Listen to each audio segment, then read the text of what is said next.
Wayanad Pookode veterinary കോളേജിൽ വിദ്യാർത്ഥി സിദ്ധാർത്ഥിന്റെ ദുരൂഹമരണത്തിൽ ഇടപെട്ട ഗവർണർ ആരിഫ് മുഹമ്മദ് ഖാൻ സംസ്ഥാന പോലീസ് മേധാവിയോട് ഗവർണർ റിപ്പോർട്ട് തേടി. സംഭവത്തിൽ വെറ്റിനറി സർവകലാശാല വിസിയോടും ഗവർണർ വിശദീകരണം തേടിയിട്ടുണ്ട്. ശാലിനി ചേരുന്നുണ്ട് വിവരങ്ങളുമായി. ശാലിനി, കേരള മനസാക്ഷിയെ തന്നെ ഞെട്ടിച്ച ഒരു സംഭവമായിരുന്നു പൂക്കോട് വെറ്റിനറി സർവകലാശാലയിലെ ആൾക്കൂട്ട വിചാരണ. അതിൽ SFI പ്രവർത്തകരുടെ വിചാരണയെ തുടർന്ന് മനംനൊന്ത് ആത്മഹത്യ ചെയ്ത സിദ്ധാർത്ഥിന്റെ ആ ഒരു മരണം എന്ന് പറയുന്നത്.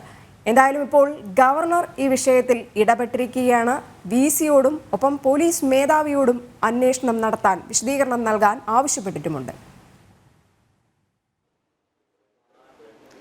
രജനി, ഇക്കഴിഞ്ഞ 18-ാം തീയതിയാണ് വെറ്റിനറി സർവകലാശാലയ്ക്ക് കീഴിൽ പൂക്കോട് കോളേജിൽ ഇത്തരത്തിൽ വിദ്യാർത്ഥി ആത്മഹത്യക്ക് വിധേയനാകുന്നത്. കോളേജിലെ തന്നെ ഹോസ്റ്റൽ മുറിക്കുള്ളിലായിരുന്നു സിദ്ധാർത്ഥന്റെ മരണം സംഭവിക്കുകയും ചെയ്തത്. 14-ാം തീയതി മുതൽ, വാലന്റൈൻസ് ഡേ മുതൽ ആ കോളേജിൽ ചില പരസ്യ വിചാരണയ്ക്ക് വിധേയനാകേണ്ടി വന്നിട്ടുണ്ട് സിദ്ധാർത്ഥ. ഇതേ തുടർന്ന് മനം നൊന്ന ആത്മഹത്യയിലേക്കും അല്ല, മറിച്ച് വിദ്യാർത്ഥികൾ കെട്ടിത്തൂക്കിയതാണ്, കൊലപാതകം നടത്തിയ ശേഷം മുറിക്കുള്ളിൽ കെട്ടിത്തൂക്കിയതാണ് എന്നുള്ളൊരു ആരോപണവും സംശയങ്ങളും ദുരൂഹതകളും ഒക്കെയാണ് ഈ മണിക്കൂറിൽ ഉയരുന്നത്. ഈ സാഹചര്യത്തിലാണ് കഴിഞ്ഞ ദിവസം ഗവർണർ ആരിഫ് മുഹമ്മദ് ഖാൻ, ചാൻസലർ കൂടിയാണ് അദ്ദേഹത്തിനെ നേരിട്ട് കണ്ട് സിദ്ധാർത്ഥന്റെ കുടുംബം, സിദ്ധാർത്ഥന്റെ പിതാവ് ഉൾപ്പെടെയുള്ള 5-അംഗ സംഘം ഒരു നിവേദനം ഗവർണർക്ക് സമർപ്പിക്കുന്നത്. ഈ നിവേദനത്തിന്റെ അടിസ്ഥാനത്തിൽ, പരാതിയുടെ അടിസ്ഥാനത്തിലാണ് ഇപ്പോൾ ഗവർണർ നടപടിയിലേക്ക് ഒരുങ്ങുന്നത്. ഇതിന്റെ അടിസ്ഥാനത്തിൽ കൂടിയാണ് സംസ്ഥാന പോലീസ് മേധാവിക്കും ഒപ്പം തന്നെ വെറ്റിനറി സർവകലാശാല വിസിയോടും സംഭവവുമായി ബന്ധപ്പെട്ട് വിശദീകരണം നൽകാൻ, റിപ്പോർട്ട് നൽകാൻ ഗവർണർ ആവശ്യപ്പെട്ടിട്ടുള്ളത്. സംഭവം നടന്ന ഏകദേശം 14-ാം തീയതി മുതൽ 18-ാം തീയതി വരെ സിദ്ധാർത്ഥ ഈ SFI വിദ്യാർത്ഥികളുടെ ക്രൂരമർദ്ദനത്തിന് ഇരയായിട്ടുണ്ട്. പോസ്റ്റ്മോർട്ടം റിപ്പോർട്ടിലടക്കം ഇതിന്റെ വിശദാംശങ്ങൾ പുറത്തു വന്നിട്ടുണ്ട്. ഗുരുതരമായിട്ടുള്ള മർദ്ദനങ്ങളും ഒപ്പം തന്നെ മർദ്ദനമേറ്റ പാടുകളും ഒക്കെ തന്നെ സിദ്ധാർത്ഥന്റെ ശരീരഭാഗങ്ങളിൽ ഉണ്ട് എന്നുള്ളതാണ് പോസ്റ്റ്മോർട്ടം റിപ്പോർട്ടിൽ പറയുകയും ചെയ്തത്. ഈ സാഹചര്യത്തിൽ കൂടിയാണ് പോലീസിനോട് കൃത്യമായ ഒരു വിശദീകരണം നൽകാൻ ആവശ്യപ്പെടുന്നത്. എത്ര പേരെ നിലവിൽ കസ്റ്റഡിയിലെടുത്തു, ഏത് രീതിയിലാണ് കേസന്വേഷണം എന്നതടക്കമുള്ള കാര്യങ്ങളുടെ വിശദീകരണം ഗവർണർ ആവശ്യപ്പെട്ടിട്ടുള്ളത്. നമുക്കറിയാം, പ്രധാനപ്പെട്ട സംഭവങ്ങളിൽ ഏറ്റവും പ്രധാനപ്പെട്ട ഒരു സംഭവമായി തന്നെ ഇത് കാണേണ്ടിയിരിക്കുന്നു. ഏകദേശം 25ഓളം വരുന്ന SFI അംഗങ്ങൾ, SFIയുടെ യൂണിയൻ അംഗങ്ങൾ ഉൾപ്പെടെ ഉള്ളവരാണ് പൂക്കോട് വെറ്റിനറി കോളേജിൽ, വെറ്റിനറി സർവകലാശാലയിൽ ഇത്തരത്തിൽ സിദ്ധാർത്ഥനെ ക്രൂരമായി മർദ്ദനത്തിന് ഇരയാക്കിയത്. അടിവസ്ത്രം മാത്രം ധരിച്ചുകൊണ്ട് വിദ്യാർത്ഥികളുടെ, പ്രത്യേകിച്ച് പെൺകുട്ടികളുടെ മുന്നിൽ ഉൾപ്പെടെ ഈ വിദ്യാർത്ഥിയെ പൊതുമധ്യത്തിൽ വിചാരണ ചെയ്തു എന്നതടക്കമുള്ള കാര്യങ്ങൾ പുറത്തു വന്നൊരു സാഹചര്യം കൂടിയുണ്ട്.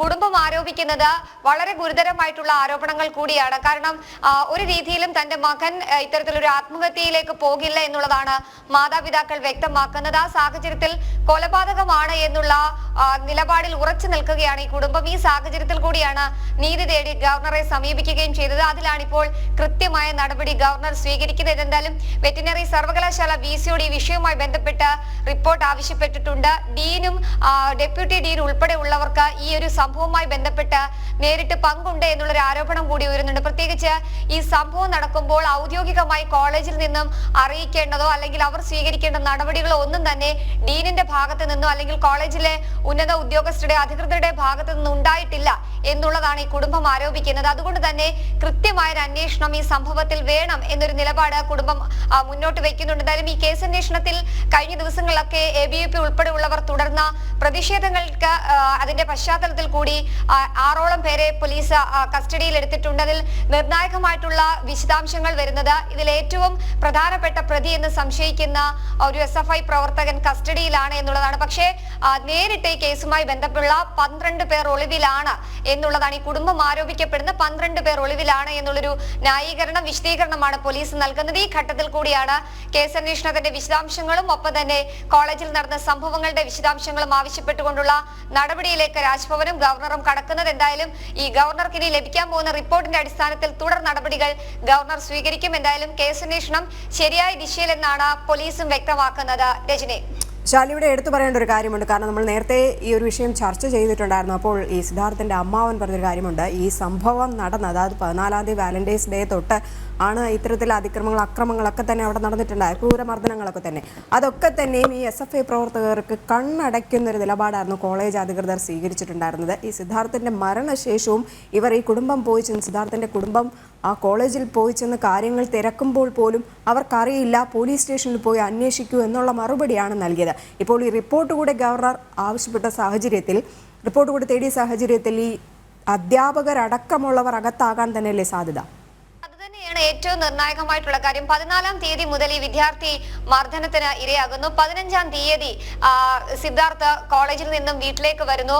അവസാനമായി സിദ്ധാർത്ഥന്റെ അമ്മയെ ഫോണിൽ ബന്ധപ്പെടുന്നു. എറണാകുളത്ത് എത്തിയ ശേഷം പിന്നീട് ഫോണുമായി ഒരു രീതിയിലുള്ള ബന്ധവും കുടുംബവുമായി പങ്കുവെക്കുന്നില്ല. പിറ്റേ ദിവസം രാവിലെ 16-ാം തീയതിയാണ് അമ്മ ഫോണിൽ വിളിക്കുമ്പോൾ താൻ തിരികെ പോന്നു, അല്ലെങ്കിൽ കോളേജിൽ നിന്ന് വിദ്യാർത്ഥികൾ തിരികെ വിളിച്ചു, ഒരു അത്യാവശ്യമായി വരേണ്ടതായിട്ടുണ്ട് എന്നുള്ള കാര്യം ആവശ്യപ്പെടുന്നത്. ഇതിന്റെ അടിസ്ഥാനത്തിൽ താൻ ഇപ്പോൾ വരുന്നില്ല എന്ന് മാത്രമായിരുന്നു അവസാന ഫോൺ സംഭാഷണം കുടുംബവുമായി ഉണ്ടായിരുന്നത്. ഈ സാഹചര്യത്തിൽ കൂടിയാണ് ഫോൺ രേഖകൾ ചോദിക്കണം. ഈ ഫോൺ നിലവിൽ ഇപ്പോൾ സിദ്ധാർത്ഥന്റെ ഫോൺ പോലീസിന്റെ കസ്റ്റഡിയിലാണ് ഉള്ളത്. ഫോണുമായി ബന്ധപ്പെട്ട രേഖകൾ വേണം. ഒപ്പം തന്നെ പറയുന്ന ഒരു വിദ്യാർത്ഥിയാണ് സിദ്ധാർത്ഥനെ തിരികെ കോളേജിലേക്ക് വിളിച്ചത്. അതെന്തിന്റെ അടിസ്ഥാനത്തിലാണ്? ഒപ്പം തന്നെ സമീപത്തുള്ള ആൾതാമസമില്ലാത്തൊരു മേഖലയിൽ ഈ സിദ്ധാർത്ഥനെ എത്തിച്ച് SFI പ്രവർത്തകർ, SFI വിദ്യാർത്ഥികൾ അവിടെ പരസ്യ വിചാരണ നടത്തുകയും ക്രൂരമായി മർദ്ദിക്കുകയും ചെയ്തു എന്നുള്ളതാണ് കുടുംബത്തിന്റെ ആരോപണം.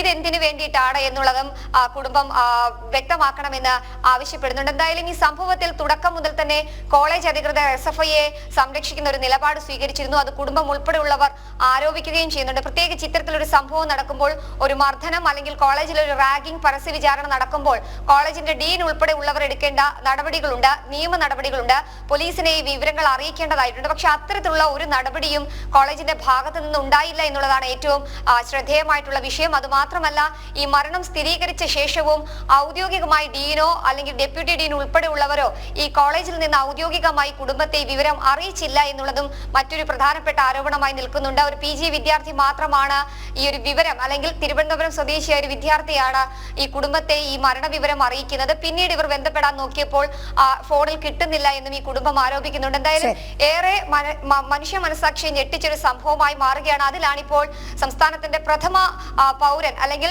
ചാൻസലർ കൂടിയായിട്ടുള്ള ഗവർണർ കൂടി റിപ്പോർട്ട് ആവശ്യപ്പെടുന്നത്. പക്ഷേ കോളേജിന്റെ അധികൃതർ ഉൾപ്പെടെയുള്ളവർ നിയമ നടപടി നേരിടും എന്നുള്ളതിൽ സംശയമില്ല. കുരുക്ക് മുറുകുകയാണ് SFI പ്രവർത്തകർക്കും ഒപ്പം തന്നെ ഈ കോളേജ് അധികൃതർക്കും. രജനി, വയനാട് പൂക്കോട് വെറ്റിനറി കോളേജ് വിദ്യാർത്ഥി സിദ്ധാർത്ഥിന്റെ ദുരൂഹമരണത്തിൽ ഗവർണർ ആരിഫ് മുഹമ്മദ് ഖാൻ ഇടപെട്ടിരിക്കുകയാണ്. സംസ്ഥാന പോലീസ് മേധാവിയോടും ഒപ്പം വെറ്റിനറി സർവകലാശാല VC യോടും ഗവർണർ വിശദീകരണം തേടി.